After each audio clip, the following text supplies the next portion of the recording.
যশোরের শার্শায় ভ্যান চালক আব্দুল্লাহ হত্যার রহস্য উদ্ঘাটন করেছে জেলা গোয়েন্দা পুলিশ ডিবি।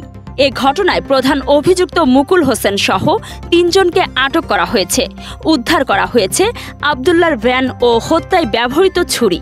তদন্তে জানা যায়, ওই রাতে মুকুল, আশানুর ও সাগর মিলে আশানুরের বাড়িতে ইয়াবা ও বাংলা মদ সেবন করে। নেশার ঘোরে বেফাঁস কথা বলে ফেলায় মুকুল ক্ষুব্ধ হয়ে পড়ে। পুরনো শত্রুতার জের ধরেই সে পরিকল্পিতভাবে ছুরি দিয়ে আব্দুল্লাহকে হত্যা করে। পরে লাশ লেপে মুড়িয়ে বাক্সে লুকিয়ে রেখে ঘটনাস্থল ত্যাগ করে তারা। ডিবির ওসি মঞ্জুরুল হক ভুইয়া জানান, ক্লুলেস এ ঘটনার রহস্য উদ্ঘাটনের পাশাপাশি হত্যার সঙ্গে জড়িতদের গ্রেফতার করা হয়েছে। তাদের মধ্যে আশানুর আদালতে স্বীকারোক্তিমূলক জবানবন্দি দিয়েছেন। তিনি বলেন, আধিপত্য বিস্তার ও পূর্ব শত্রুতার জেরেই এই হত্যাকাণ্ড ঘটেছে। তবে এর পেছনে অন্য কোনো কারণ আছে কিনা সেটিও খতিয়ে দেখা হচ্ছে। যশোর জেলা প্রশাসক আজাহারুল ইসলাম বলেছেন, বাঙালি জাতি আজ এক অসুস্থ প্রতিযোগিতার মধ্যে বাস করছে, যা সমাজের অগ্রগতিতে বড় বাধা। বুধবার সকালে জেলা প্রশাসকের সম্মেলন কক্ষে বিএসটিআই যশোর কার্যালয়ের উদ্যোগে বিশ্ব মান দিবস উপলক্ষে আয়োজিত আলোচনায় তিনি একথা বলেন। সভায় সভাপতিত্ব করেন বিএসটিআই যশোরের উপপরিচালক আসলাম শেখ।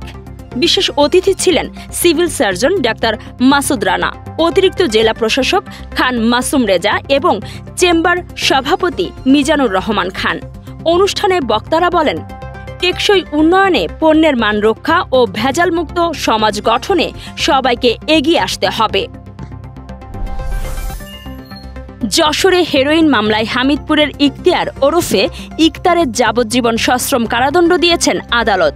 বুধবার অতিরিক্ত জেলা ও দায়রা জজ সপ্তম আদালতের বিচারক জান্নাতুন লিলিফা আক্তার এ রায় ঘোষণা করেন। সাজাপ্রাপ্ত ইখতিয়ার হামিদপুরের মৃত মোকসেদ আলীর ছেলে। 2018 সালের 9 এপ্রিল রূপদিয়া বাজারে অভিযান চালিয়ে তার কাছ থেকে 200 গ্রাম হেরোইন উদ্ধার করে পুলিশ। দীর্ঘ শুনানি শেষে আদালত তাকে যাবজ্জীবন সশ্রম কারাদণ্ড ও 10,000 টাকা জরিমানা অনাদায়ে আরও 6 মাসের বিনাশ্রম কারাদণ্ডের আদেশ দেন। এছাড়া ইখতিয়ার হামিদপুরের ইজি বাইক চালক মফিজুর রহমান হত্যা মামলার মৃত্যুদণ্ডপ্রাপ্ত কয়েদি হিসেবে যশোর কারাগারে আটক আছে। বুধবার তাকে আদালতে হাজির করা হয়। যাবজ্জীবন সশ্রম কারাদণ্ডের আদেশ দিয়ে ফের কারাগারে পাঠানো হয়। যশোরের বেনাপোলের পুটখালী সীমান্তে টহলরত অবস্থায় মোটরসাইকেল দুর্ঘটনায় বর্ডার গার্ড বাংলাদেশ বিজিবির এক সদস্য নিহত হয়েছেন। নিহত সিপাহীর নাম মোজাম্মেল হক। একই ঘটনায় গুরুতর আহত হয়েছেন এক হাবিলদার।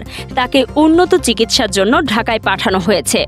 খুলনা ব্যাটালিয়ন 21 বিজিবি সূত্রে জানা যায়, মঙ্গলবার গভীর রাতে সীমান্তে নিয়মিত টহলের সময় মোটরসাইকেল নিয়ন্ত্রণ হারিয়ে এ দুর্ঘটনা ঘটে। বিজিবির খুলনা ব্যাটালিয়নের অধিনায়ক লেফটেন্যান্ট কর্নেল খুরশিদ আনোয়ার বলেন, রাতের টহলের সময় এই দুর্ঘটনা অত্যন্ত দুঃখজনক। আহত সদস্যকে দ্রুত ঢাকায় পাঠানো হয়েছে উন্নত চিকিৎসার জন্য।